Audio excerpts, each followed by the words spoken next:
ବିରକ୍ତ ଶ୍ରୋତା ମଣ୍ଡଳୀ, ଗହଣ ଦଳ ଗଞ୍ଜା ବ୍ରହ୍ମପୁର ମଣ୍ଡଳ କଳିକି ସେନା ବାହିନୀ ପକ୍ଷରୁ ଆସନ୍ତା କାଲି 27/6/2024 ଗୁରୁବାର ସାରା ରାତ୍ର ବେଲଗୁଣ୍ଠା ବାଲିଡି ସାହି ସ୍ଥିତ ଶ୍ରୀ ତ୍ରିନାଥ ମନ୍ଦିର ନିକଟରେ ବ୍ରହ୍ମ ଏକାକ୍ଷର ମେଳା ଅନୁଷ୍ଠିତ ହେବ।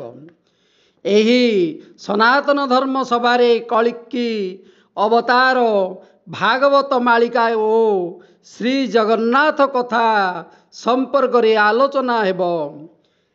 ସେଥିପାଇଁ ଜ୍ଞାନ ମାଧ୍ୟମରେ ଲୋକ କିଛି ଆସି ବୁଝିବା ପାଇଁ ସେ ସବୁ ସିଷ୍ଟମ କିଛି ରଖାହେଇଛି। କଳି ଯୁଗେ ସାର ବ୍ରହ୍ମ ଏକାକ୍ଷର ଭକତର ଗଣ୍ଠି ଧନ, ସର୍ବୋପରି ସାର କଳିକି ଅବତାର ସ୍ୱୟଂ ଜଗନ୍ନାଥ ଦାନ। ସନାତନ ଧର୍ମ ପ୍ରଚାର କରିବେ ଅନନ୍ତ ଧ୍ୱଜା ଉଡ଼ାଇ, ଘୋଡ଼ାଇ ରଖିବେ ସାଧୁ ସନ୍ତ ଭକ୍ତ ଗହଣ ଦଳରେ ଥାଇ। ଭଗବାନ ଗହଣ ଦଳରେ ଆସି ସାଧୁ ଏବଂ ସନ୍ତ ଭକ୍ତମାନଙ୍କୁ ସେ ଘଣ୍ଟ ଘୋଡ଼ାଇଲା ପରି ରଖିବେ ବୋଲିକିରି ଆମର ଶାସ୍ତ୍ର ଅନୁସାରେ କୁହାଯାଇଛି।